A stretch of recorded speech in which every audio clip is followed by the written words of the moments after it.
Eu vou começar aqui lendo rapidamente a bio do Danilo. Danilo Cardoso, brasileiro, né?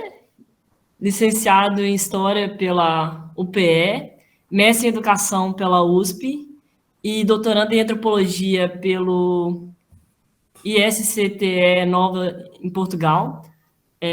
Acumula experiência docente desde 2003, tanto na educação formal como não formal. Em Portugal, integrou 2 pesquisas acadêmicas, Memória do Racismo Acadêmico Português e Racismo e Xenofobia, a normalização do discurso de ódio no espaço público da internet. É autor de 3 projetos coletivos contemplados pelo Prêmio de Direitos Humanos na Criança e no Jovem da Câmara Municipal de Lisboa, 19, 20 e 21. Contra a mala na mão, contra a discriminação, uma viagem pela história dos nossos direitos. Dicionário de princípios, um guia infantil para ver e ouvir a cidade. E igualdade em rede, tecendo saberes emancipatórios. Arte educador e autor de notas de um autoexílio. Coordena o grupo Educar, onde assina também algumas instalações coletivas. Ver a cidade pelas suas vozes. E eu participei desse workshop no último fim de semana, muito interessante. Todos deveríamos participar de algo como isso. Está na sua 3ª turma multidisciplinar de educação antirracista, consciência histórica, direitos humanos e propósito pela ação a ser ofertada. Então, agora eu te passo a palavra, Danilo. Muito obrigada pela presença e por aceitar fazer parte desse projeto que é muito especial para nós. Ser o nosso primeiro convidado e mediador e propor um assunto tão importante para a gente na academia e nas nossas vidas, obviamente. Boa noite. Boa noite. Olha, eu vou começar agradecendo, obviamente, ao convite, né? Apesar da frustração, eu fico muito feliz ainda de participar, de ter energia para participar dessas discussões, né? De temas que são bastante caros, né? Densos, e se confunde muito com o meu trabalho, com a minha vida, é tudo muito conectado. Por isso que é tão difícil. Então, agradeço por ter esse espaço para discutir a educação antirracista, né, num momento onde o antirracismo foi engolido também pelo sistema, né, virou meio que performático. E aí eu queria também aproveitar essa trajetória minha de vida, que eu conhecia esses textos, né, ao longo da caminhada, e aí quando surgiu o convite, né, eu disse, um texto, né, tipo, um texto, vamos dissecar um texto. Aí eu já propus essa ideia que se assemelha muito à metodologia que a gente tem experimentado no Educar, de pontos de partida, né? Vários pontos para a gente não ficar preso numa coisa só. Então também, esperando um pouquinho o Danilo, só para dizer também que a ideia é que os microfones fiquem abertos, né? Não assim o tempo todo, mas assim, os microfones estão abertos para quem quiser intervir e daí a sua reflexão, a sua opinião. Então, espero que vocês se sintam confortáveis para entrar a qualquer hora e debater e partilhar. Caí aqui, mas já estou de pé.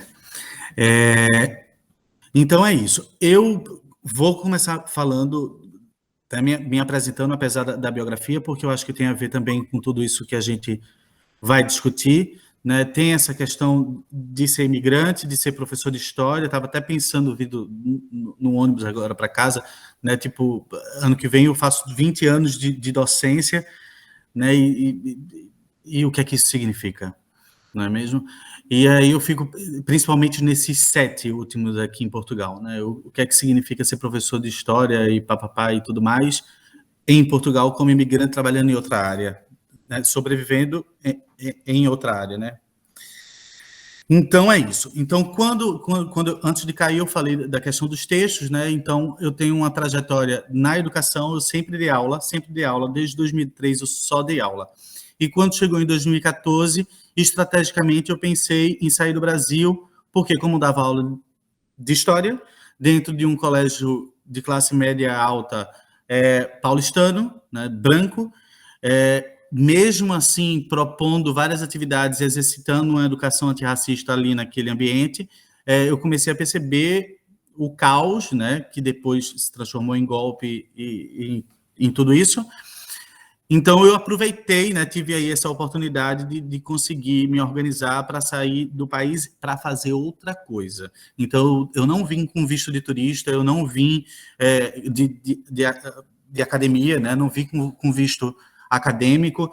Eu fiz um doutoramento em restauração durante esses anos. Foi exatamente neste doutoramento de educação que eu percebi o racismo, as semelhanças e as singularidades do racismo português, e eu fui em busca de quem está indignado com isso, com essa estrutura, né, com esse patrimônio que se mantém até hoje. Nessa busca por conhecer pessoas que estão indignadas e tentando propor outras coisas, eu conheci muita gente do movimento negro, principalmente também de Lisboa, mas não é minha praia, né? Eu não sou ativista, eu sou professor, né? Eu sou arte educador. Então, eu me achei e me perdi também nesse universo. Foi muito interessante para mim conhecer esse universo do ativismo, perceber diferenças e semelhanças que existem entre este campo, que é o campo do ativismo, com outros campos. Por exemplo, a academia, a escola, né, e o campo das artes, que é mais ou menos esses 4 campos que eu me centro no meu doutoramento, né, de analisar as dinâmicas desses 4 campos, digamos assim. Então, fui conhecendo também a galera da academia, né, que uma galera minúscula, né. O bom também de discutir racismo aqui é porque você consegue ler tudo, né. Não fiz isso ainda, mas é só o exemplo da pequenez, né, de Portugal, nesse sentido. E aí fui conhecendo os textos, conheci numa mesma mesa a Marta Araújo e a Cristina Roldão, e depois fui conhecer o primeiro projeto aprovado, o Contramala, com a mala na mão contra a discriminação. Eu estava próximo a Beatriz Gomes Dias, que além de ter sido deputada, é professora de biologia, e a gente começou a pensar outras formas de se fazer educação antirracista aqui, né, com essas bagagens vindas de outros campos. Então, por isso que eu escolhi esses textos, né, para a gente também tentar discutir educação antirracista com essas referências portuguesas, já que a gente está aqui, mas sem desprezar esses outros elementos vindos de outros lugares.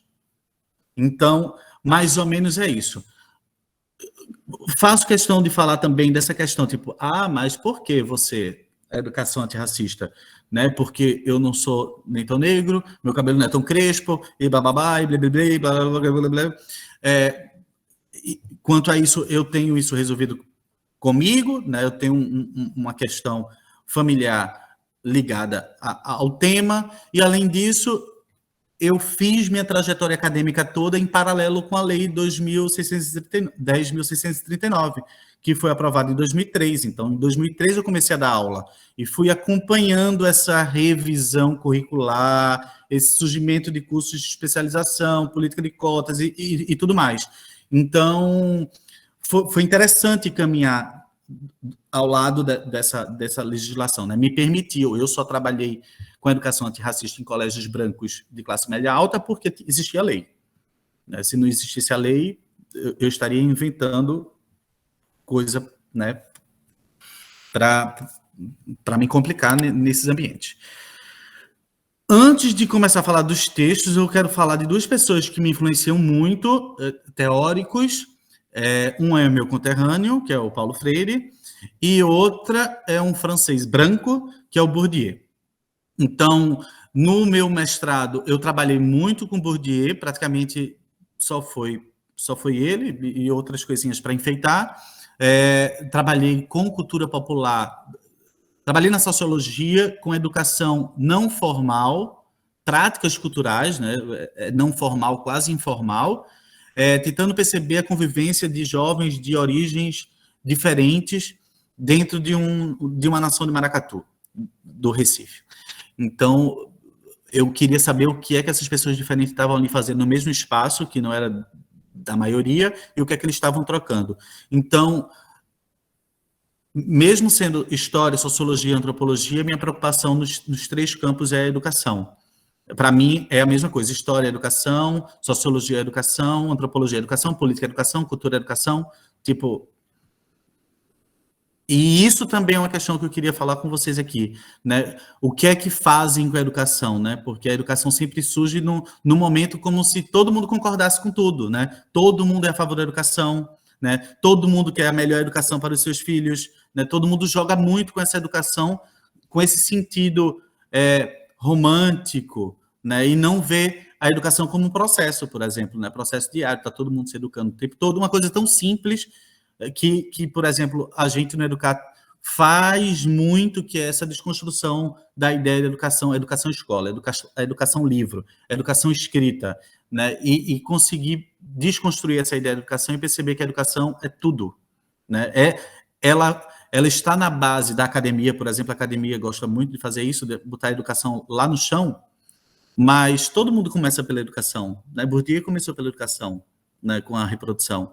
Né? O Durkheim começou com a educação, o que é aquilo, meu Deus? Escola e educação, escola e sociedade, alguma coisa desse tipo, um curtinho, muito bom.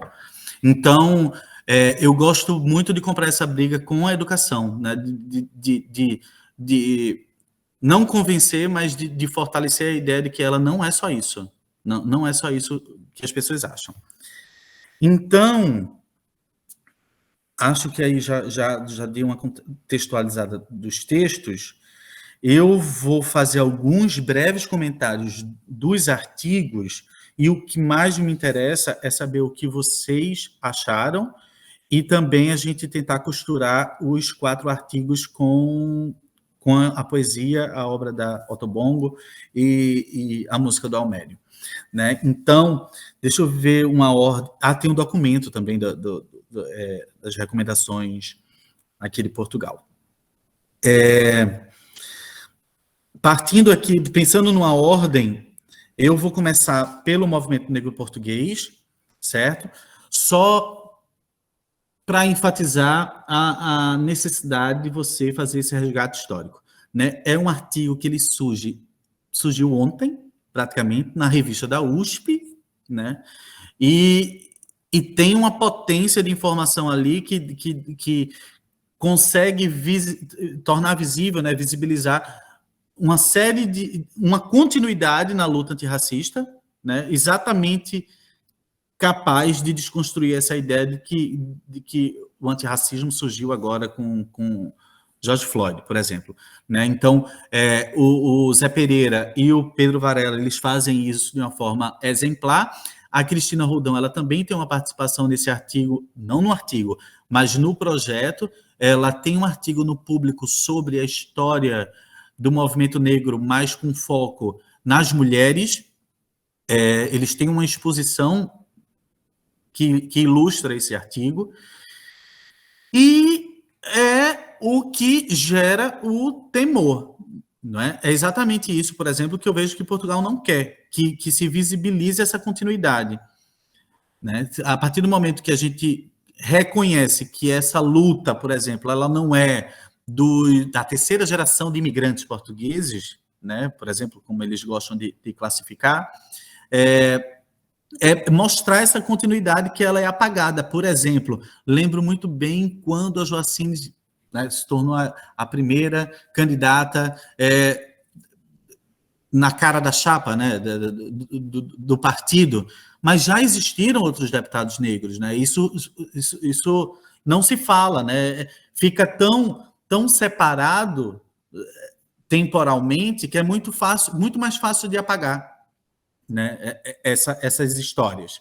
Então, Eu acho que o artigo do Pedro Varela e do Zé Pereira, eles conseguem fazer esse exercício de resgate, né? Que, por exemplo, se a gente pensar no Brasil, ou se pensar nos Estados Unidos, né, se pensar em outros movimentos negros, o resgate ele é fundamental, né? Não só por eles serem...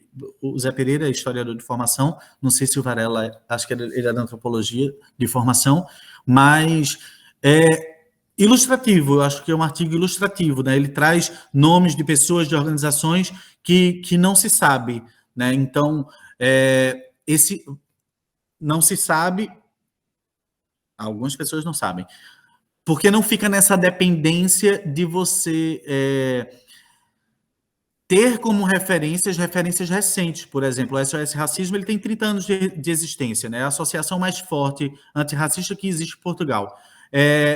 Mas e antes do antirracismo? Né? Então, eu acho que o artigo vem exatamente para encher isso. Esse exercício temporal mais distante, por exemplo, século XIX, blá, blá, blá, a gente tem alguns historiadores, né, que fazem esse trabalho. A gente tem também um campo dos estudos pós-coloniais também, que conseguem fazer esses links de Portugal com outras partes do mundo, principalmente Palopes. Então, eu acho esse artigo ilustrativo, assim, ele poderia ser um anexo de manuais de história, sabe? Ele podia ser um anexozinho dentro do livro, dos livros de secundário, por exemplo, das escolas portuguesas, né? Então, é isso que eu... Querem ir junto? E a gente vai... Ô Danilo, eu acho que um ponto interessante dessa primeira questão que você está tocando, desse artigo, é que essa parte de que o racismo não é muito bem reconhecido aqui, é como se não existisse, esse assunto ele aparece em vários dos textos, né? Vários dos textos trazem essa mesma perspectiva de que é bem colocado como se não fosse uma sociedade assim, né? Que fossem pessoas em exceção que têm, às vezes, um comportamento racista, mas a sociedade em si, Portugal em si, não é, né? E não sei se esse ponto estava tocando desse que você acabou de querer dizer, mas enfim, eu achei interessante em que vários dos textos trazem essa mesma perspectiva e toca nisso para partir daí, né, nas várias perspectivas que cada texto tem, né, na educação, ou na sociedade, enfim. E é bom trazer que existe esse movimento, eu não tinha ideia, que é desde Sempre. o início do século passado, pelo menos, né? Desde o colonialismo, o movimento está aí contínuo, né, e as pessoas querendo esquartejar, né, esse rio. Então, praticamente é isso. Tem uma coisa na tua fala, Isa, que me lembrou uma possível casca de banana também, que esse artigo, ele é bom, ele é ilustrativo, ele é didático, né, mas por uma questão cultural dos leitores, eles podem fortalecer a ideia de que essas pessoas são pessoas extraordinárias, por exemplo, como diria Weber, né? Então, isso eu acho que isso é um ponto que a gente poderia se dedicar a pensar, que eu acho muito evidente aqui em Portugal, que é esse heroísmo das pessoas extraordinárias, né? Então, Portugal já tem essa bagagem de heróis, né?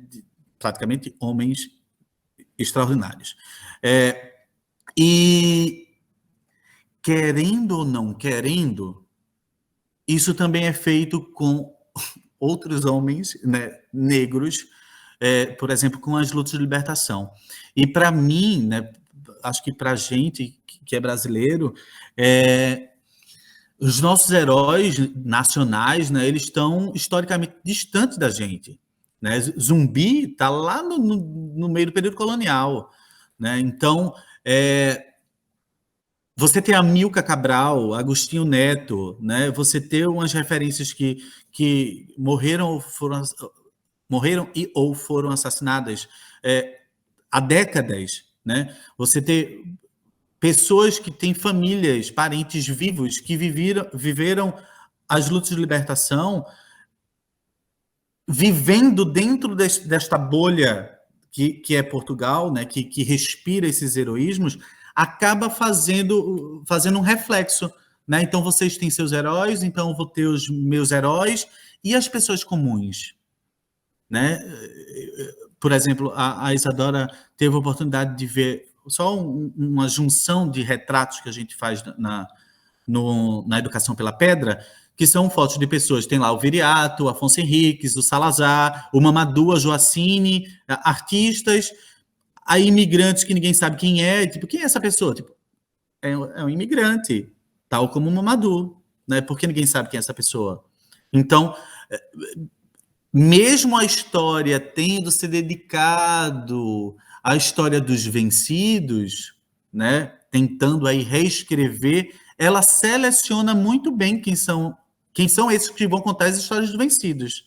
Então, é tudo muito mais complexo, né? E só para fechar essa fala, só porque eu também estava lembrando antes de a gente começar, e eu preciso acender a luz, senão eu vou ficar no escuro,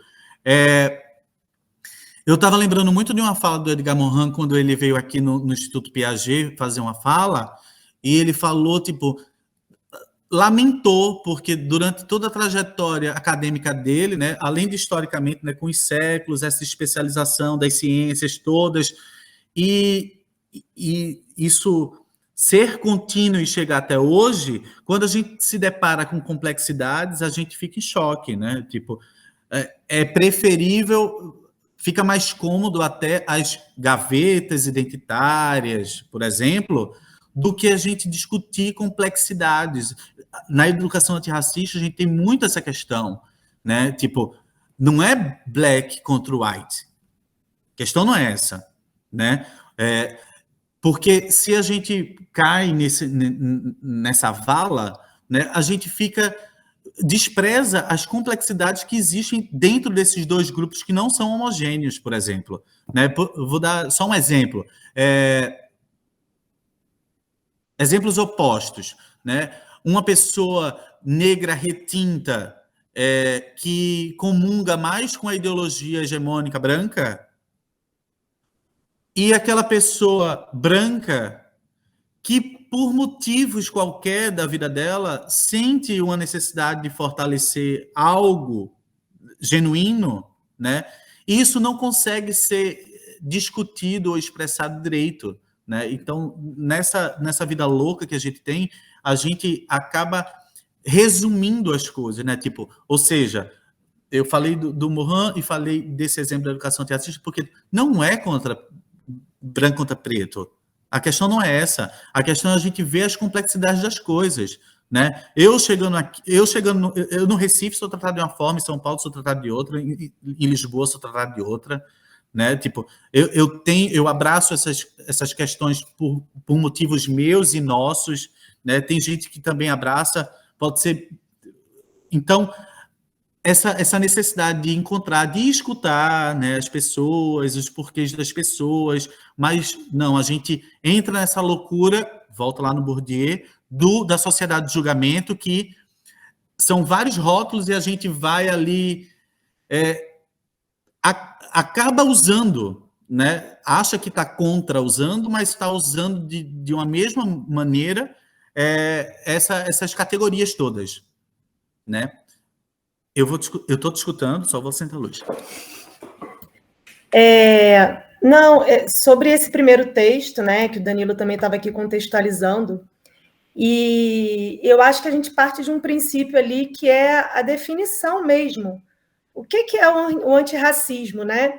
E eu tomei uma nota que eu acho que é muito importante a gente pensar nisso, porque num consenso comum, ou enfim, no que nós aprendemos superficialmente, nós pensamos no racismo como, olha, não, peraí, é uma questão de cor da pele, né? E aí tem um trecho do primeiro texto, né, do Pedro Varela e do José Augusto Pereira, que eu até tomei nota e eu queria que, de repente, o Danilo entrasse um pouquinho nisso, só para a gente tentar fazer aqui alguma reflexão, que é uma passagem que eles colocam do Lentin.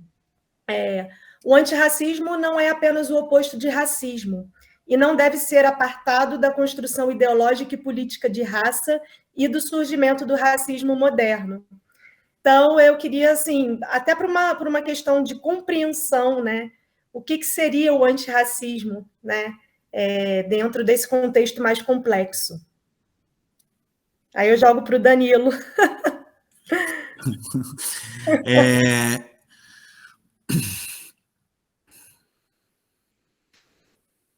Eu vou fazer uma coisa que eu detesto, eu acho bem cafona. Tem um artigo que eu escrevi. Mas foi para o site da Joacine, não foi um artigo em revista internacional. Foi para o site da Joacine, que é Quem Tem Medo de uma Educação Antirracista, que é um artigo onde eu só falo exatamente sobre essa necessidade que a gente tem de descobrir a origem das coisas, né? No caso da educação antirracista. Tipo, a educação antirracista, vou só separar, né? Porque são duas coisas diferentes. Educação antirracista e antirracismo. A educação antirracista, a meu ver, é todo esse processo de resistência colonial. Certo? Então, no Quilombo tinha educação antirracista e hoje na escola tem educação antirracista, em alguns. Então, para mim, é uma continuidade. O termo surge agora, a meu ver, por uma necessidade de um futuro que não chegou, né? Depois da virada do 2000. Então, a gente tem aí uma frustração, porque a Guerra Fria tinha acabado, mas não acabou, né? Por exemplo, a gente tinha um capitalismo o capitalismo venceu, mas depois ele já mostrou que ele está capenga de novo. E, com isso, vem o conservadorismo, né? E a extrema-direita toda ressurgindo, né? Praticamente em menos de um século, né? Então, o que eu acredito é a necessidade de uma nomenclatura, sabe? Por exemplo, quando você fala surgimento do antirracismo, né? Eu fazendo isso para o doutorado, tipo, eu não consigo demarcar isso no tempo presente. Eu não consigo dizer que começou a falar isso foi, sei lá, a Bell Hooks ou a Amilcar Cabral, eu não consigo demarcar isso. E também acho que não sou eu que devo fazê-lo, sabe? Porque senão eu vou estar fazendo exatamente o que o acadêmico faz, que é dizer onde é que começa, onde é que termina as coisas, o que é isso, o que não é aquilo. E, tipo, a educação antirracista pode ser uma lei brasileira, a educação antirracista pode ser uma prática cultural, né, que tenha outras preocupações, né? E quando a Annabelle coloca essa questão do antirracismo, eu posso ver de duas maneiras, né?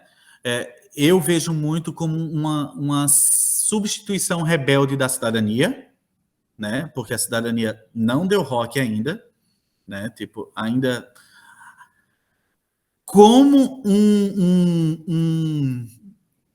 uma recusa também uma recusa de aceitar os direitos humanos como antirracista, né?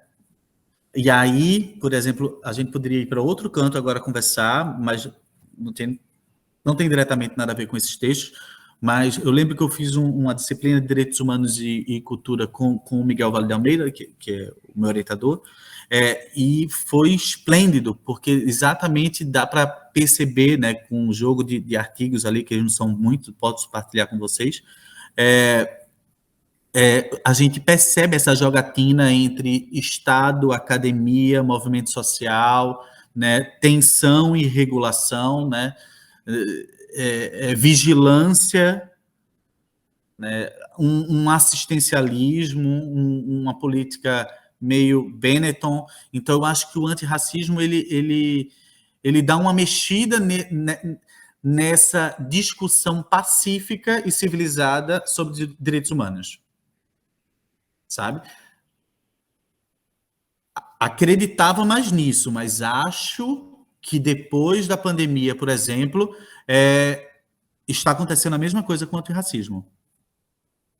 De se tornar uma coisa, um glow, certo?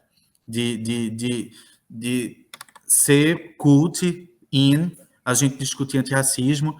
Então, eu acho isso igualmente perigoso, né? Assim como deixar... Danilo, Fala. você falando isso me remeteu ao que você disse anteriormente, do fato de que, por exemplo, essa educação antirracista, que você não quer demarcar onde começa, você não fazer isso, você não invisibiliza outros que você nem sabe que existiram, que eu acho que foi o que você disse anteriormente. Não sei se... Que eu achei que foi muito interessante, porque você disse completamente separado do que você acabou de dizer. Tipo assim, foram coisas diferentes e que você agora disse que que você não pode demarcar em relação a não saber exatamente ou não precisar fazer essa demarcação. Mas que me remeteu ao que você tinha dito antes, que no final das contas você acaba invisibilizando outras práticas de educação antirracista assim, que acontece no dia a dia, sem criar os heróis, os ditos heróis que você falou antes. Foi o que me remeteu nessa última, quando você começou a falar sobre isso, dar Por exemplo, no aí. doutoramento, quando eu tive que selecionar os objetos, né, eu pensei, né, eu vou trabalhar com SOS Racismo, com Imune e com Educar. Aí eu pensei, eu disse, mas aí o começo vai ser o SOS Racismo? Tipo, vou encher essa bola? Não vou encher essa bola. Né? Então, já tem um artigo aí do Zé e do Varela para me levar mais para trás, e se eu puxar eu vou mais para trás, né? Eu acho que é isso, por exemplo, lamento, que no Brasil a gente consegue fazer com mais generosidade, mais humildade, né? E esse exercício, assim, eu voltei para a academia 10 anos depois, né? Eu acabei o mestrado em 2010, voltei agora revoltado, traumatizado, não queria nem entrar, mas entrei. E eu acho que aí... Nossa, a pedagogia da encruzilhada está por último aqui, mas eu vou fazer um salto. Eu acho que todas essas questões põem em xeque a bendita da epistemologia, né? Porque se a gente faz um trabalho acadêmico né? Mas sem essa preocupação de não usar as mesmas ferramentas, né? Da academia branca, ocidental e tudo mais, eu acho que esse seria o diferencial, né?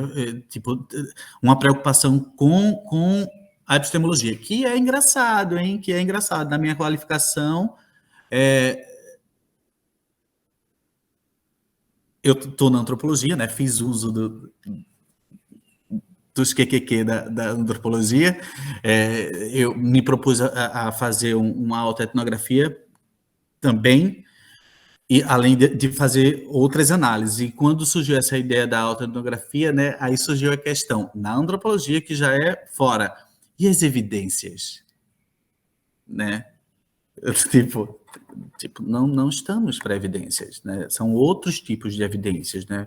Porque as evidências têm que ser as mesmas, né? Porque a gente não pode ir para outro lugar. Então, eu acho que, além de uma questão teórica e epistemológica, tem uma questão de saúde mental também para a gente que está dentro da academia, né?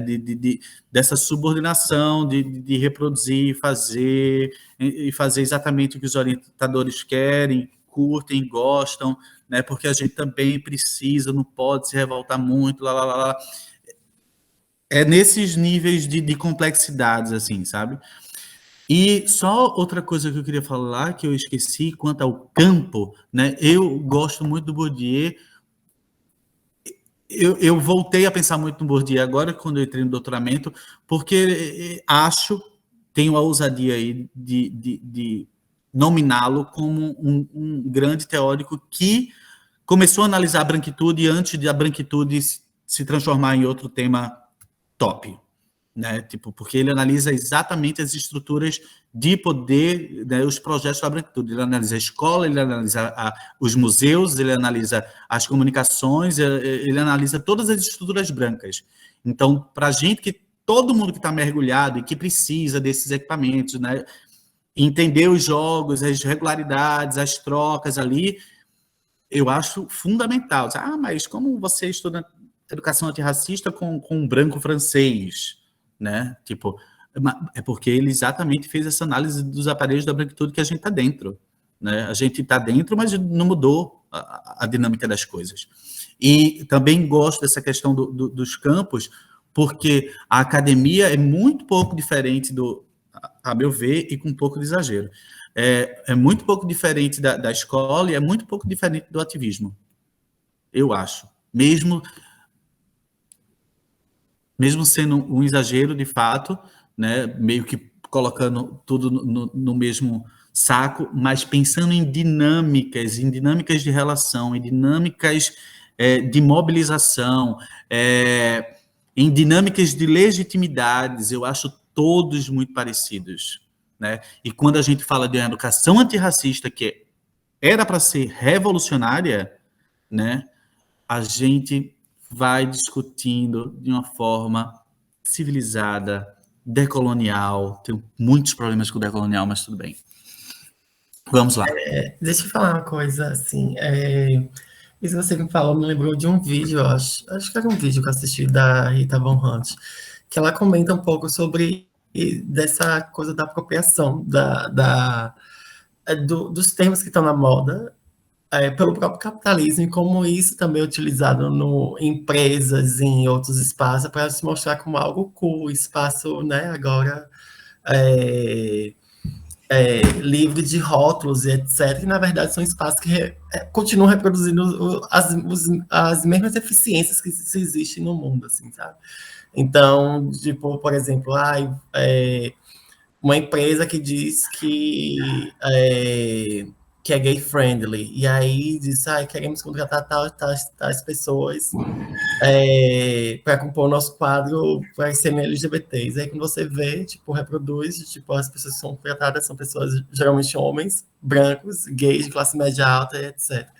Então eu vejo que também essa apropriação é algo que também é interessante, assim, para o capitalismo, de uma certa forma, porque é como se tivesse uma reinvenção do capitalismo para se adequar ao que as pessoas, ou as pessoas não, né, vamos dizer assim, o que a sociedade pensa em reivindicar, mas que se apropria aquilo ali, esvazia todos esses conceitos e dizer, pronto, estamos aqui pondo isso como um mecanismo, fazer com que as pessoas, tipo, sintam-se representados, ou sintam-se pertencentes àquilo ali, mas no final das contas a gente está esvaziando tudo isso, porque isso não é interessante. Interessante é sempre o lucro, sabe? Me lembrou um pouco no vídeo dela, acho que ela fala mais ou menos sobre isso, sobre esse esvaziamento mesmo. E que foi o que você falou um pouco no início sobre dessa distinção, né? Da educação, do antirracismo, que já é algo vem de históricos e de várias questões, e a ideia, e só o antirracismo, sobre a palavra antirracismo como algo que parece que surgiu agora, do tipo, olha, lembramos que existe isso, vamos fazer isso para mudar aí alguma coisa, alguma estrutura, ou etc. Mas eu confesso que esse primeiro texto, para mim, foi bastante interessante, porque eu senti um pouco isso, lendo todos os textos, que há um corte mesmo, temporal, do que eu vejo aqui sobre o movimento negro em Portugal. Isso era uma coisa que eu sempre tive curiosidade, nunca achei lugares para onde pesquisar isso. E quando eu vi esses textos e comecei a ler, eu realmente fiquei assim, tipo, meu Deus, aqui achei pelo menos aqui uma fonte de eu consiga ver essas questões. Porque era algo que me intrigava muito. Eu acho que, para mim, o mais incrível, assim, do que eu li, e que era uma coisa que eu tinha comentado, inclusive, na nossa live, que a gente fez da mulher, uma coisa que eu comentei com a professora, que era essa ideia que eu sentia de uma homogeneidade. Tipo, eu sentia uma coisa muito homogênea, assim, socialmente. E eu achava isso estranho. Eu falei, passa uma vibe de que a sociedade ela é como se fosse tudo muito homogêneo, todo mundo muito igual. E vindo de um contexto do Brasil, do qual, mesmo sabendo, né, os problemas e as dificuldades no Brasil, a gente ainda assim consegue pensar e criar políticas específicas para populações, né? Então, isso eu não sentia muito aqui, eu sentia como se fosse algo do tipo, não vamos criar políticas públicas específicas porque todo mundo é igual. Tipo, uma ideia de igualdade, assim, formal completamente. E aí isso me lembrou por causa de um texto que eu, saindo também dos textos daqui, me lembrando de outro, que é um texto de direito sobre a ideia de constitucionalismo, porque o constitucionalismo europeu e o constitucionalismo latino-americano eles se divergem nisso, sobre essa ideia de nação mesmo, porque existe uma ideia de nação formal, que é do tipo a nacionalidade, né? Ser brasileiro, ser indiano, ser isso, ser aquilo e tal, e uma ideia de constitucionalismo também baseada, né, em identidades étnicos culturais que uma das coisas não se desmembra da outra, são coisas que estão juntas. E que os países latino-americanos, eles divergem do europeu porque são países do qual, nas próprias constituições, elas não tratam as pessoas de uma forma muito igual. Todo mundo é igual do ponto formal e acabou, e é isso, não temos discussão.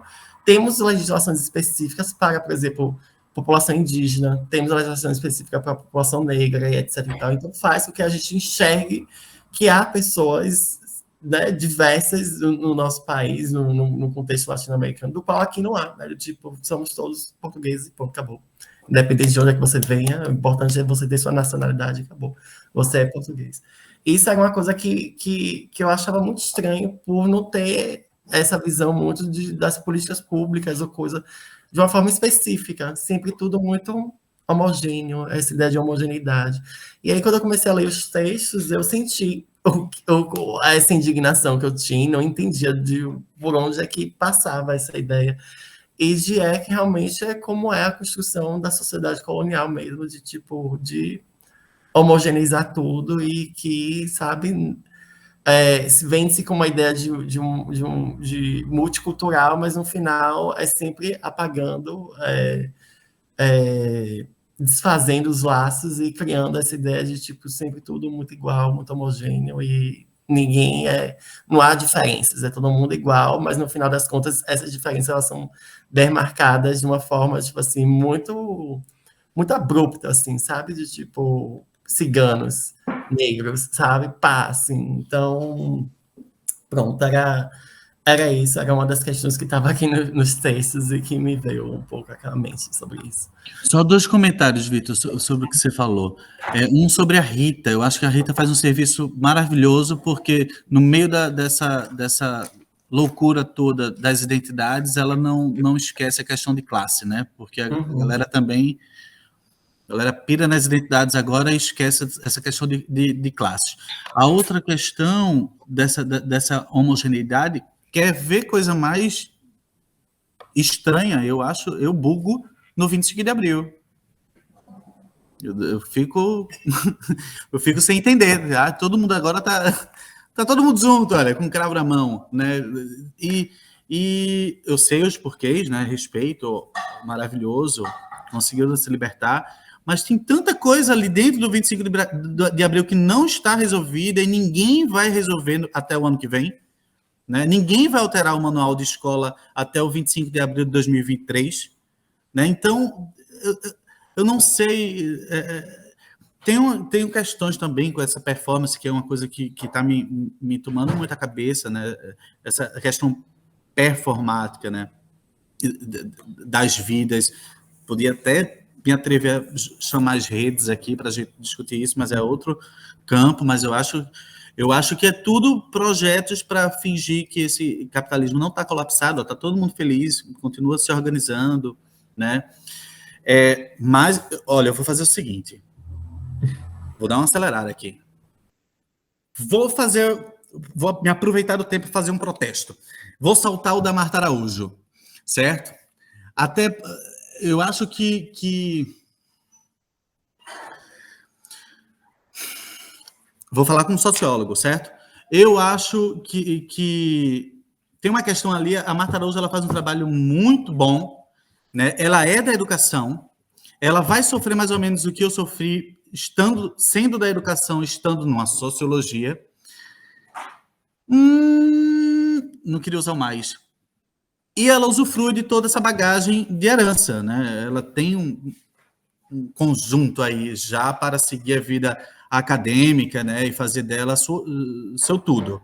Então, só por isso, vou querer me aproximar dos brasileiros e principalmente da Nilma.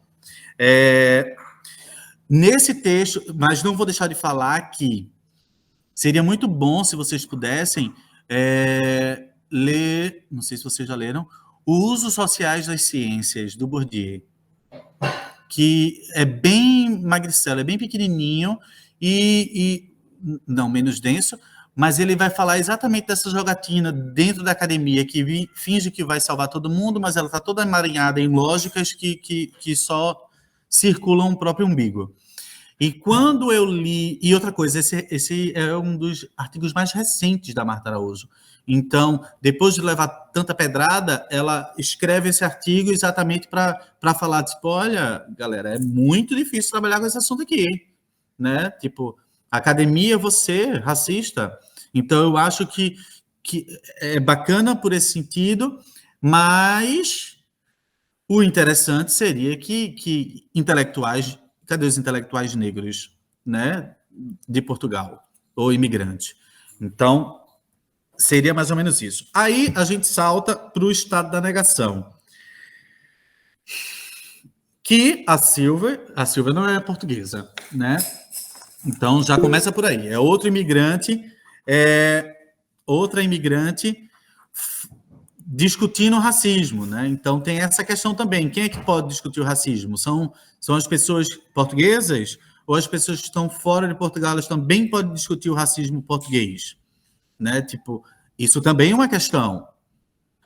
Vou dar um exemplo. Na minha qualificação, agora do doutorado, eu disse, eu quero fazer um esboço, né, um mapeamento do campo antirracista.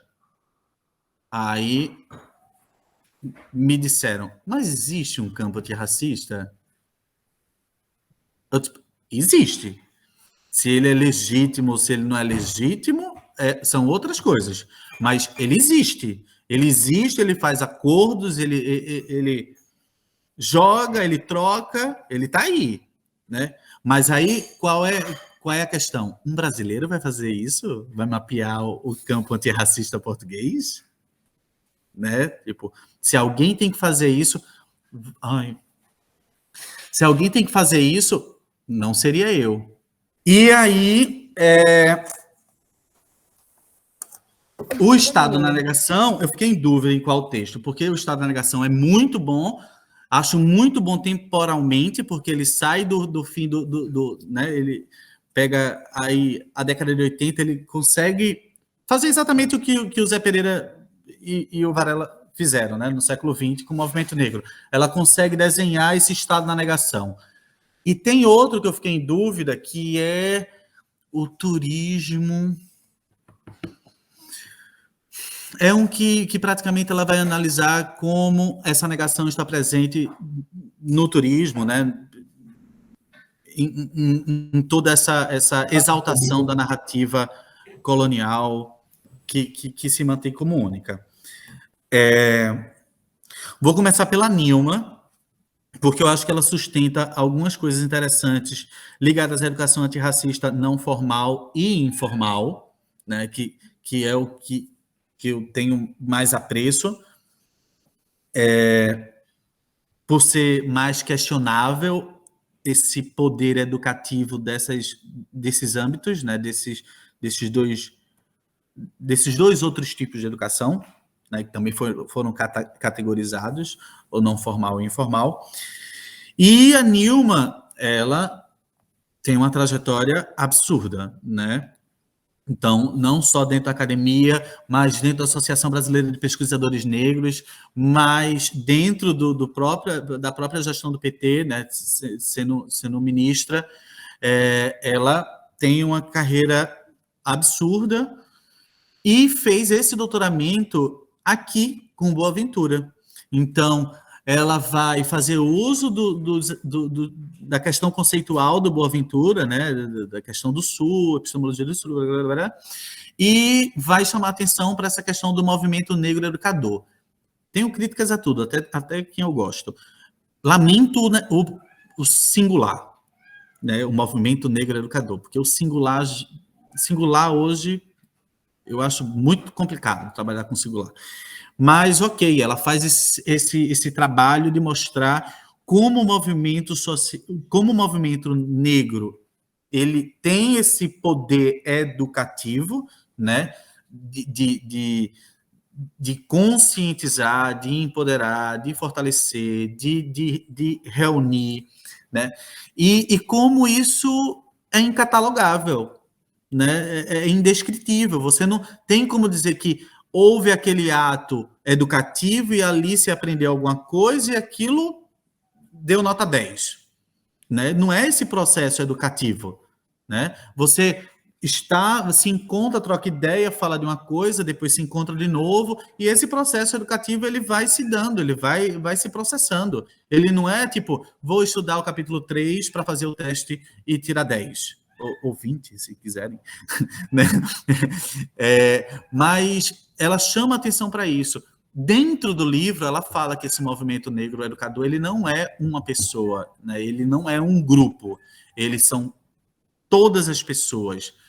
Mudando de assunto completamente, mas não, tem a Zua, a atriz portuguesa, né, muito boa, ela tem uma fala que eu já vi por aí nas redes, eu achei muito interessante, que ela disse que ela está em movimento, ela não é o movimento, né? Então... Desculpa, Danilo, qual é o nome da atriz? Zua, Isabel Zua. E ela fala muito, e isso me pegou, tipo, olha aí, ó, essa é a sacada, a gente está em movimento, né? A gente não é em movimento. Porque se a gente pensar no movimento, aí puxo lá o Bourdieu, ele vai ter um líder, vai ter uma hierarquia, vai ter quem vai dizer o que é que vai fazer, tem a galera que vai obedecer, né? Tem uma observação, tem uma pira muito louca com liderança ainda aqui, em Portugal, muito particular, né? Por exemplo, eu que trabalho com Bourdieu, eu estou querendo discutir autonomia, conscientização e autonomia. Não estou querendo discutir liderança, porque se tiver um líder, vai ter alguém que não é autônomo e precisa do líder, né? Então, cadê? Então, acho que a Nilma, ela faz isso de uma forma excelente. No caso, ela nessa trajetória acadêmica, né, de organizações, ela consegue ter esse intervalo para escrever esse livrinho do movimento negro educador, e, de fato, são saberes emancipatórios. Foi ela que me ajudou a não demarcar o começo dessa educação antirracista e desse antirracismo, né? É todo um movimento atrás dessa discussão que, aparentemente, é recente. Então, seria isso. Danilo. Comentários da Nilma. Eu tenho um comentário em geral, que a gente tem falado aqui. E, em alguns momentos, desde o início, você passou pelo fato de que você, às vezes, é questionado por falar sobre o antirracismo e não ser o estereótipo mais esperado de alguém que sofreu de racismo, certo? Depois, durante alguns outros comentários seus, você volta nisso um pouco, não sei se tem alguma coisa aí, mas aí o que me veio foi... será que a gente precisa realmente... Ou existe alguma entidade ou pessoa que vai validar isso ou legitimar quem que pode buscar por esse... Quem que pode falar por esse antirracismo, mesmo não sendo, talvez, o que é visto e considerado uma pessoa negra, certo?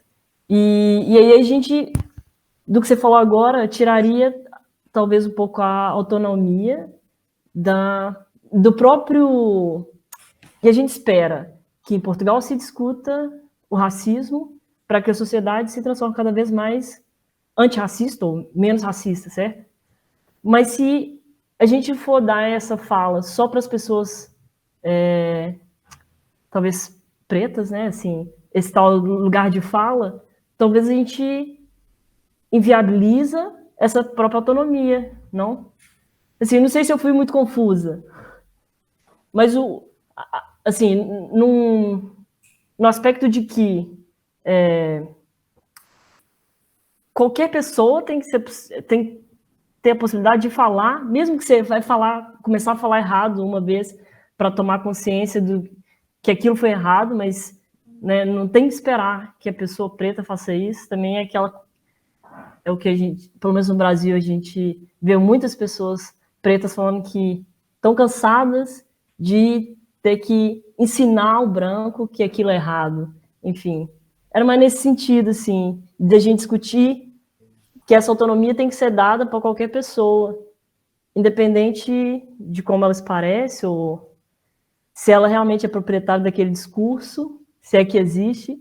Porque se a gente busca o antirracismo, todo mundo tem que falar dele, se apropriar de alguma forma do seu antirracismo, mesmo que ele comece errado, mas é um movimento para começar, né? Ou para que evolua de alguma forma, né? Tendo em mente a sociedade portuguesa, que do que a gente viu recorrente nos textos, se julgam, não se julgam racistas, se julgam interculturais e, bom, enfim, que pelo menos na nossa vivência ou na minha, eu vejo que não muito. E que também os textos deixaram isso bem claro para a gente, eu acho.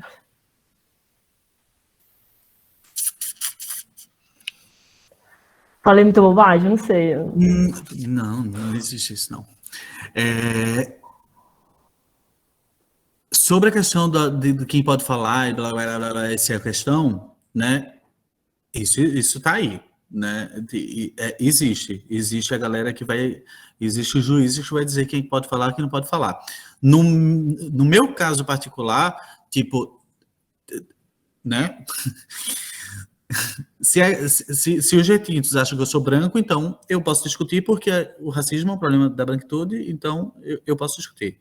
Se a galera branca se incomoda porque eu sou quase branco e discuto isso, né, aí o problema...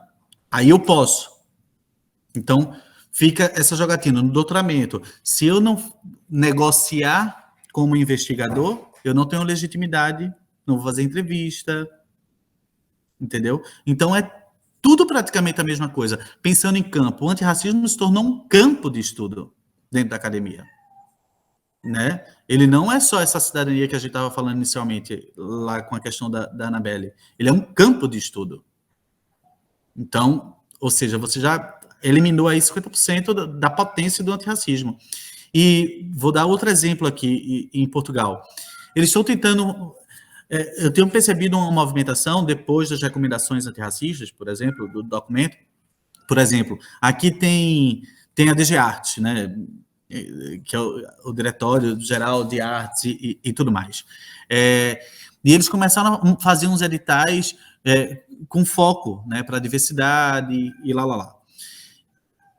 E nisso, as pessoas que estavam organizadas, né, com seus coletivos e grupos contra um sistema, fica todo mundo competindo para ganhar o edital agora.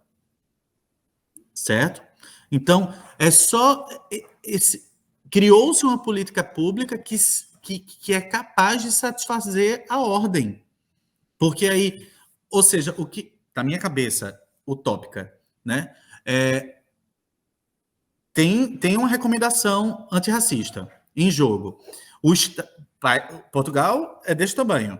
O Estado deveria procurar as pessoas que já trabalham sobre isso e investir nessas pessoas que já trabalham sobre isso. E não ficar criando ranking ou políticas que fizessem as pessoas competirem por dinheiro, né? Então, eu acho que discutir educação antirracista sem todo esse balaio é impossível. Só se a gente for fazer assim, tipo, fazer a boneca Bayomi, né, por exemplo, ou não sei, fazer uma semana de consciência negra, só se ficou uma coisa assim. Mas o grande problema de uma educação antirracista revolucionária é dar conta das complexidades de todas essas questões. Porque senão vai virar mais uma gavetinha. Eu digo um pouco também, nem tanto no sentido formal, estou falando no sentido também informal do nosso individual e do nosso social coletivo. Em grupos de conversas, talvez, não no sentido formal da educação dentro de uma instituição de ensino. Assim, de uma forma individual e mais coletiva social, assim. Tá, eu vou tentar te responder. Mentira, não vou conseguir. Eu gosto dessa ideia de autonomia do Paulo Freire e me perdi já em algumas reflexões sobre essa questão por exemplo, o Giddens, ele fala umas coisas da reflexividade, blá, blá, blá, dando a entender que é todo mundo autônomo e todo mundo consciente dos seus atos. Eu fico entre esses dois polos, nessa autonomia de Paulo Freire, né, desse processo de leitura do mundo, de se compreender dentro do mundo, de ter consciência do seu ato. Por exemplo, a questão linguística, que eu venho também insistindo muito em discutir, é essa diferença conceitual de conscientização e consciencialização, né, do português ibérico. Para mim, conscientização do Paulo Freire é você ter consciência das coisas e mudar a sua ação, e transformar a sua ação. Ter consciência, o racista tem. O racista tem consciência de que ele é racista. Né? Então, o ter consciência não diz nada. Né? Agora, você mudar a sua ação, se rever, fazer esse serviço sujo, de tentar se compreender os outros, né?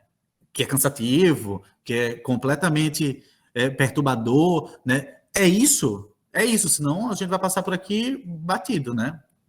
Lembrando que todos nós somos mortais, né? Não teremos tempo de fazer as coisas. Vocês aí, Paulo. Acho que o Vitor também pediu a palavra, mas eu vou fazer vou amarrar aqui só um ponto, que eu acho que o objetivo aqui desse projeto do Clube do Livro, né?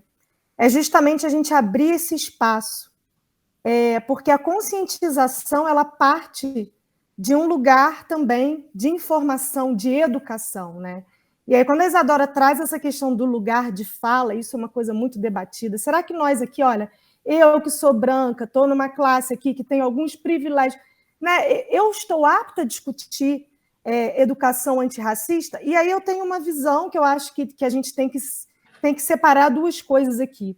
Eu acho que o debate deve ser inclusivo e a questão de você poder falar, enfim, poder refletir sobre um tema, ela tem dois pontos importantes. Um, eu experiencio, eu vivo na pele, eu tenho a experiência.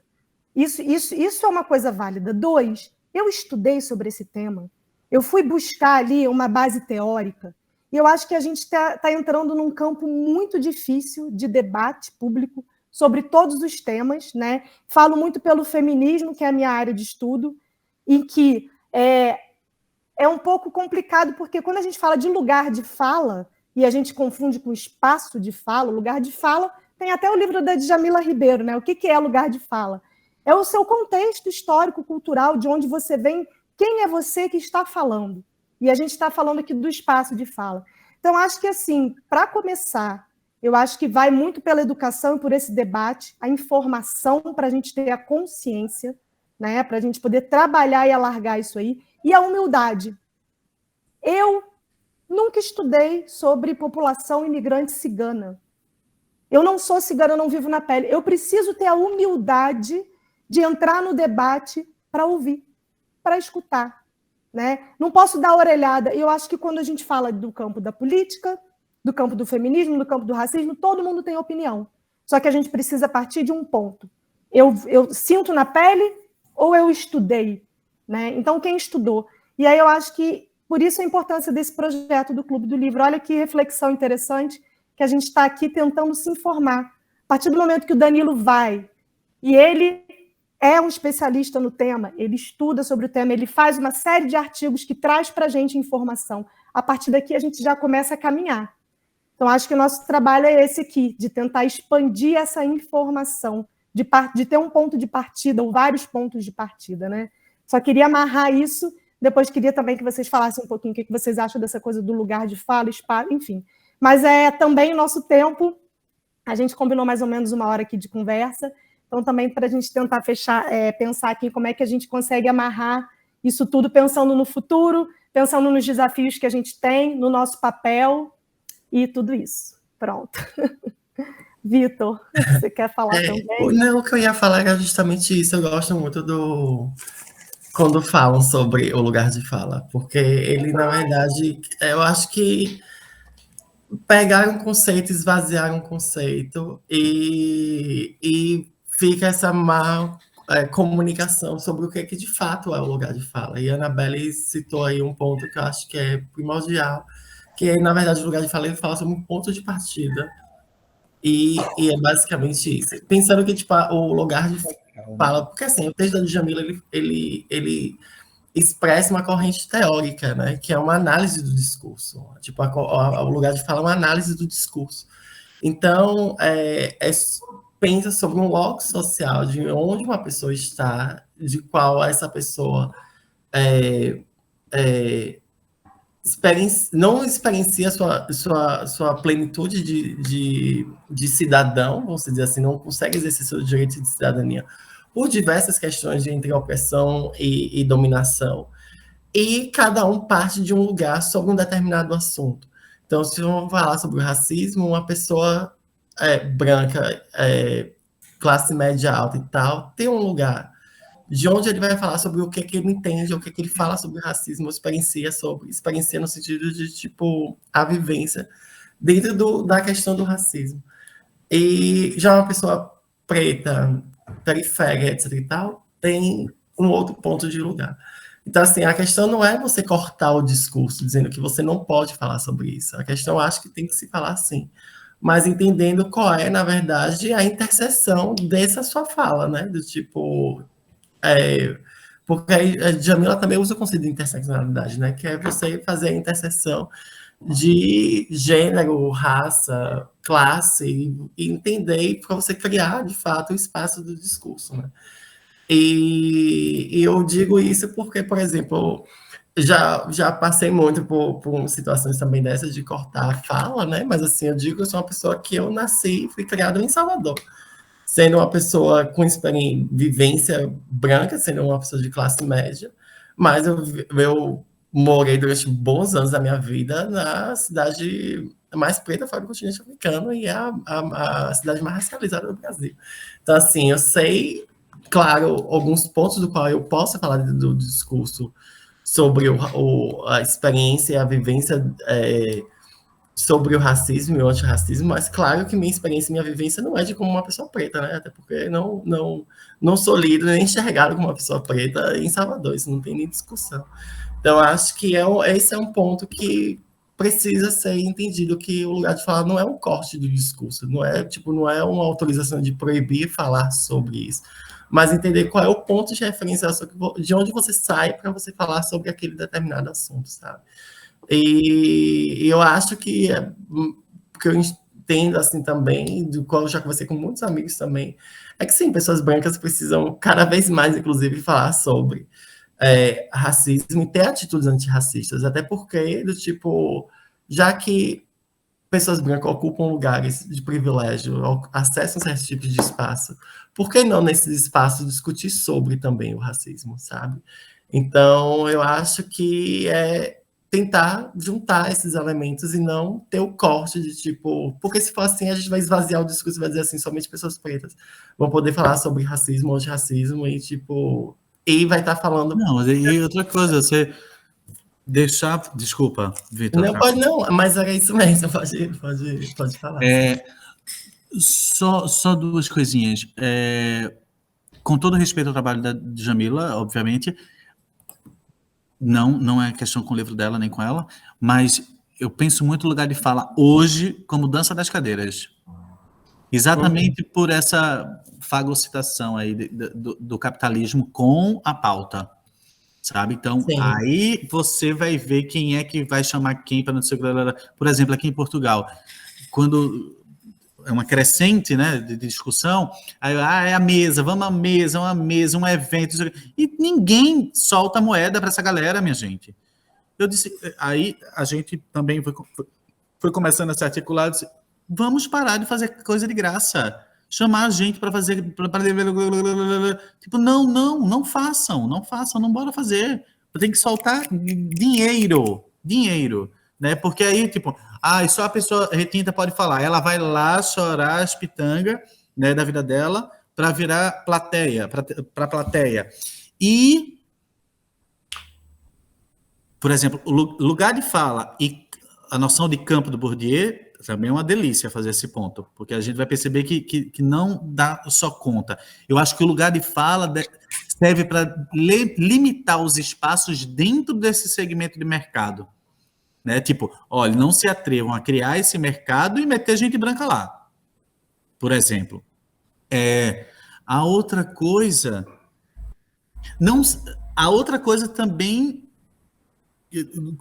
no que a Anabelle, eu não sei esse estudar para ser isso. Ainda não consegui compreender a necessidade do estudo teórico para lidar com esses problemas humanos cotidianos. Ajuda, obviamente ajuda. Ajuda principalmente a quem é letrado e escolarizado. Mas a galera, que é a grande maioria, que não está dentro da academia, né, e que tem um potencial antirracista também, eu não sei essa exaltação do teórico, né? Por exemplo, eu tenho uma ligeira fama de não fazer isso, assim, eu faço algumas citações assim, mas, tipo, e a galera gosta muito dessa performance do teatro. Principalmente, por exemplo, nessa turminha mesmo, essa é a terceira turma desse curso, que não vai rolar na PH, atenção. A maioria branca, né? E a questão era sempre essa, dentro desse grupo, né? Tipo, vocês querem aprender o quê? Um vocabulário técnico para saber falar sobre antirracismo? Vocês têm que conviver com as pessoas, né? Vocês têm que educar o filho de vocês. Vocês têm que... mas eu não tenho ninguém, nenhum amigo. Faça, né? Se relacione, mude o foco, mude o foco do consumo, mude o foco das relações, né? Vá conviver com as pessoas, vai escutar com as pessoas. Um problema que tem muito sério aqui na luta em Portugal. Ninguém se encontra para tomar uma cerveja das pessoas, liderança, blá, blá, blá, sabe? Tipo, como é que você vai se mobilizar, se articular com as pessoas que você não conhece, só conhece na Manife? Né? Você não conhece aquelas pessoas, você só está lá na Manife, que é uma Manife, que ninguém vai quebrar um vidro. Né? Então, é mais ou menos... É complicado, não é tão simples discutir antirracismo. Só uma coisa, 27, vocês estão desprezando os 3 elementos artísticos. Mas eu só queria falar que a gente não vai conseguir, que com ele não dá para conseguir, nem eu ainda me sinto muito seguro em falar disso, não pelo livro do Pedagogia da Encruzilhada, que eu não mandei esse porque não vou circular o PDF assim também, mas tem esse artigo que é mais curtinho também do livro, do Rufino, que tem uma parceria também com o Luiz Antônio Simas, que aí ele faz uma questão, é Fogo na Mata, o livro, ele faz uma perturbação, uma bagunça na questão epistemológica, né? Os dois são da Umbanda, e aí tem outras questões, por exemplo, o Antônio Simas é o grande mas está lá, branco do olho claro. E aí, o que você vai falar? Não, Danilo, eu queria, na verdade, perguntar do porquê, então, dentro dos textos, você pôs o...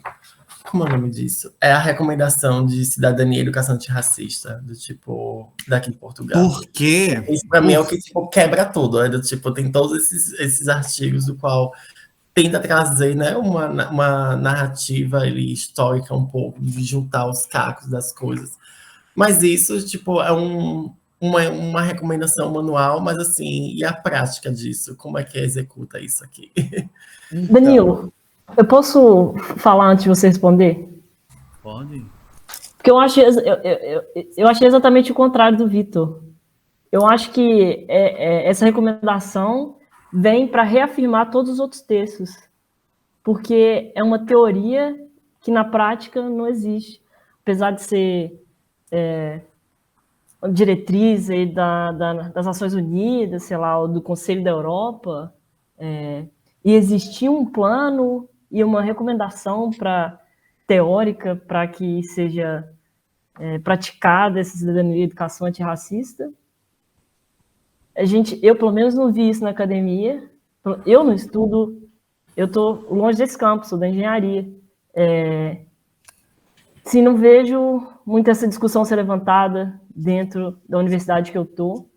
E discutida, né? Levantada, ela pode ser levantada, pode ser levantada às vezes, mas citada, diria, mas não discutida.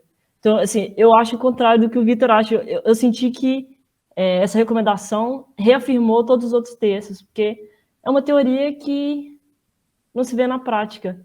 E aí, agora, essa resposta aí... Olha,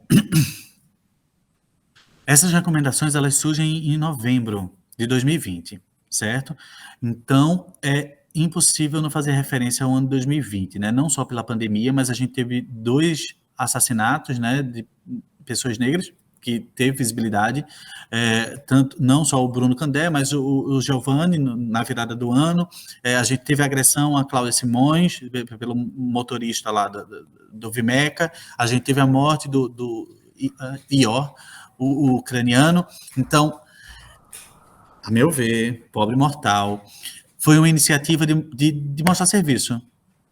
Porque não é uma obrigação, não é uma lei brasileira que vai obrigar todas as escolas do Brasil a falar sobre antirracismo. São recomendações escritas por pessoas brancas. São recomendações que iniciam um argumento com intelectuais brancos, né? Citam Jorge Vala, citam o Francisco Bittencourt, e não faz nenhuma referência às atrocidades desses assassinatos no mesmo ano. Tipo, não custava nada colocar nessa referência, tipo, tomamos a iniciativa de escrever essas recomendações devido ao assassinato do Giovanni em Bragança e a morte. Ponto. Mas isso por quê? Portugal, não só de agora, há anos, funciona na pressão da Europa, né? Então, toda a pressão europeia que faz Portugal fazer alguma coisa. Por exemplo, a gente está na década internacional dos afrodescendentes pela ONU, que acaba em 2024. Começou em 2015 e acaba em 2024, uma década. E não foi feito quase nada. Tem algumas coisinhas pontuais, mas não foi feito quase nada. Então, eu acho que as duas coisas. Eu acho que nem reforça muito, porque cita, né? Cita Cristina Rodão, cita a galera, Marta Araújo, ou seja, dá uma valorizada naquele campo acadêmico que está meio triste, né? Então vamos levantar a bola desses acadêmicos aqui, fazendo referência deles também, que eles vão ficar felizes. Ficaram felizes, ficam. Então, mas metodologicamente você não tem certeza de nada. Vou dar um exemplo. Nessas recomendações, eles insinuam que as escolas vão iniciar um processo de recolha de dados étnicos raciais. Tipo, um ano antes, 2 no máximo, foi criado um grupo de trabalho feito por acadêmicos e ativistas para discutir a questão da recolha desses dados no censo. Foi chumbado os dados no censo. Aí surge uma recomendação que vai sugerir que as escolas, que são os espaços mais conservadores e salazaristas desse país, recolham os dados. Como vai fazer isso? Quem vai fazer isso? A professora, a inspetora do corredor? Tipo, não explica. E, tipo, educação antirracista não explica o que é educação antirracista. Aproveita-se da palavra que está no Globo e vamos fazer uma recomendação de cidadania e educação antirracista. Então, eu acho que é simbólico. É simbólico. Por exemplo, para a União Europeia, Portugal não tem problema nenhum com cigano. Porque as políticas públicas, os projetos escritos, né, a visibilidade para a União Europeia, Portugal é uma referência. Né? E tudo vai se fazendo para que na luta antirracista, antinegro, né, seja a mesma coisa. Por exemplo, o Mamadou ser uma liderança, né, sofrer ameaças de morte há anos já, e ter que conviver com isso. E aí, o que é que vai acontecer? Ele recebe um prêmio internacional de ativistas. Pronto. né? Então, Portugal tem uma liderança internacional do ativismo. Pronto. Então, a jogatina dos campos é exatamente isso. Por exemplo, provavelmente são os ativistas e acadêmicos que vão sugerir quem são essas pessoas que serão premiadas, né? Então, você tem uma parceria entre a academia e essas premiações e nomeações. Mas deixa eu só falar um tiquinho dessa questão do Rufino, porque eu acho que ele traz uma mexida bem bacana.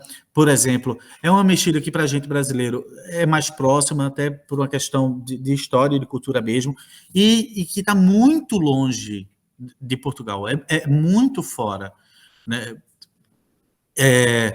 Por exemplo, eu percebo que a galera ela se assimila aqui, né? Todo mundo, nascidos e não nascidos, né? Principalmente as pessoas racializadas, e dentro desse universo acadêmico a galera se assimila ainda mais, né? Para atender a essa regularidade do decoro. E aí você perde essa criatividade de produzir conhecimento, né? Você poda essa criatividade. O exercício que o Rufino propõe, por exemplo, é exatamente pegar Exu e ter ele como ponto de partida para tudo.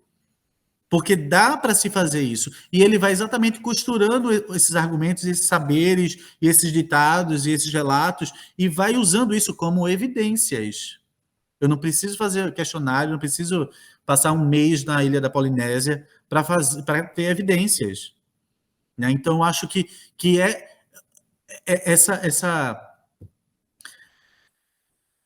essa criatividade, eu acho que é muito isso que a gente falta, assim, e que a escola corta e que tudo corta, né?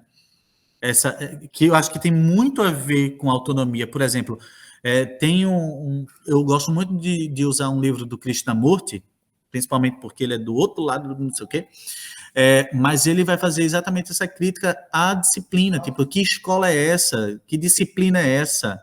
Né? Essa é a disciplina que vai formatar tudo, né? Tipo, como é que você vai ter criatividade? Criatividade, que a gente, né? A palavra já leva a gente para um negócio meio não sério, né? Mas ela é fundamental. Se quiserem uma coisa mais séria, imaginação sociológica do Wright Mills, né? Tipo, sem criatividade você não vai ultrapassar as coisas, né? E a gente tá aqui para ultrapassar as coisas, não é para fazer um livrinho. Por exemplo, quando rolou o lançamento desse livro da Silva Maeso, né, que ela organizou com vários artigos, os melhores artigos são os últimos, que é do Mamadou, da Cristina, do Giovanni, que deveria estar, junto com esse artigo do Zé Pereira, em todos os livrinhos de escola, né, que poderia ser panfletados nos comboios, né, mas essa iniciativa de democratizar o poder e o conhecimento, ela não está em jogo, porque muita gente vai perder. Muita gente branca e muita gente racializada que estão em espaços de poder, né? Porque a questão é poder, não é cor, como a Annabelle falou, né? E dentro dessa bolha planetária, está todo mundo fritando, né? Deixa eu falar só uma coisa. No caso, seria isso. Eu acho que seria um exercício bacana, só essa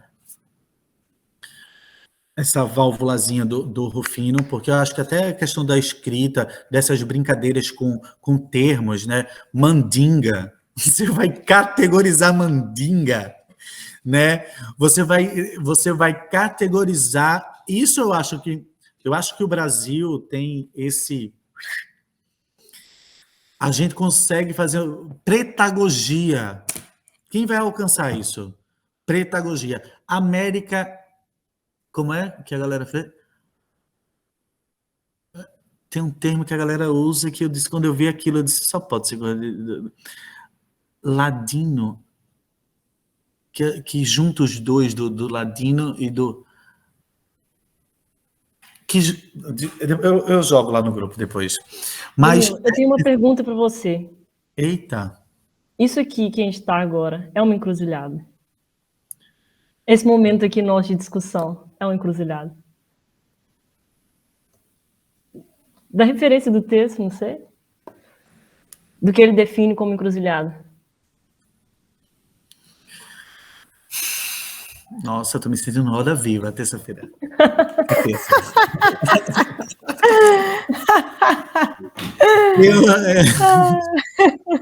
Só falta o que é a vida.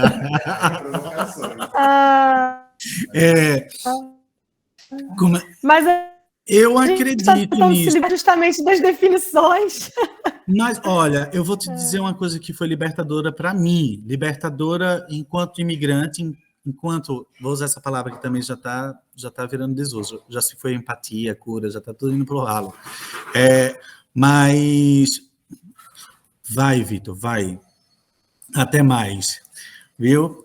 A gente... Depois, vamos rodar nos grupos também. A gente vai fazer um com a professora da pedagogia futuramente. Aí a gente troca. Ela e mais 2 professores. Tem um da Bahia. O Henrique da Bahia. Tá? Prazer em conhecê-lo. Igualmente. Eu acho que a gente pode... Boa noite, Vitor. Obrigada. Pode aproveitar a deixa do Vitor também para fechar. Não sei. Sim, se você quiser trazer agora fechar. Algum tema para a gente fechar, alguma coisa que você queria ainda muito falar antes da gente... Ou para a gente fechar, né? Assim.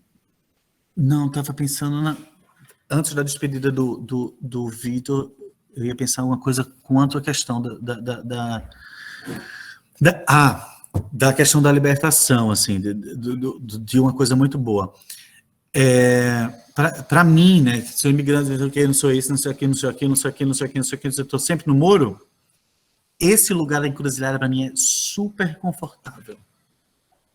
Eu estava nele, sendo atropelado, e agora eu estou de pé no meio da encruzilhada e eu acho que isso é completamente potente, né? Tipo, por exemplo, toda vez que eu vou falando, ela teve no Trans Europa, né? Tipo, essa questão do não se fracionar, né? Tipo, eu sou o Danilo da restauração durante 5 anos, eu sou um doutorando de antropologia, né? Eu sou brasileiro, eu sou recifense, eu morei em São Paulo, né? Eu estou completamente aqui, né? E as pessoas costumam... como é que eu posso falar? Elas gerem, né? Elas gerem vários papéis, né? Elas, tipo, não seria mais fácil ter só um papel, assim, tentar ser só um papel, né? Não quero aqui cair no fosso da coerência inexistente, né? Mas seria muito mais simples, né? Porque a gente lidaria com complexidades e não ficaria trabalhando com essas discussões de gavetas, né? Podemos encerrar. Não falamos lá da musiquinha, não sei o quê, mas é só para inspirar mesmo. Só para trabalhar com outras linguagens que não seja só o artigo acadêmico, com referências, blá, blá, blá, né? Eu queria agradecer de novo o convite. E eu agradeço muito, assim, por você estar aqui hoje. Enfim, e depois eu também até queria, Danilo, que você passasse para a gente, depois a gente conversa, as referências que você aqui trouxe, né? Tanto de pessoas como de alguns textos, alguns livros, que aí a gente partilha isso também na nossa rede e pode ser muito interessante também como ponto de partida. Tá. Olha, obrigado, viu? Pela gentileza. E estamos juntos. Formamos uma rede, né? Esse encontro é revolucionário. Então, que a gente consiga manter aí firme as nossas redes, se apoiando. E muito obrigado, Danilo. Assim, valeu, tchau. É indescritível essa experiência, essa troca. Obrigado mesmo. Um abraço. Fiquem bem. Vocês também. Até a próxima.